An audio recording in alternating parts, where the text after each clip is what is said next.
nyuwuk bayi nangis utawa rewel. Kuwi ya nek carane lho. Dadi wong biyen nek duwe anak cilik bayi kuwi kok rewel apa ndak bengi. Kuwi mesti digolekne dukun suwuk. Lah dukun suwuke carane nyuwuk piye? Ya dijawab, amonge iki dijawab. Ini among kaki among kae, barono sedulurane, malaikatane. Kabeh sing ngomong-ngomong kuwi ya dijawab. Dadi kuwi wong biyen carane nyuwuk bayi nangis ta rewel iki lho.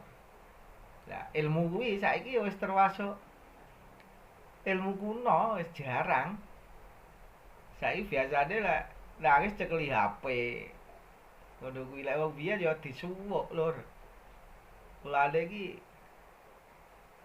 apa jenenge ilmu suwuk iki termasuk saiki wis ilmu langka, jarang sing gelem pelajari. Soale apa?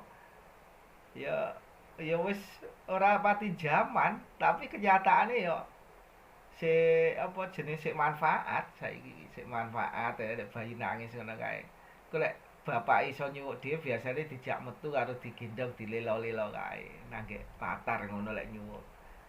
Engko lek dukun biasane ya gur di kuwi mau sedulurane diwacakne nang banyu putih sosok itu kembang kae, kembang kenanga kae, ngono di mantrani kuwi mau sedulurane baru di semburne biasane soalnya nek ora disemburne ya diusapne nang bun-bune bununane si bayi sing rewel utawa nangis mau. Ngono wis meneng lur biasane jan.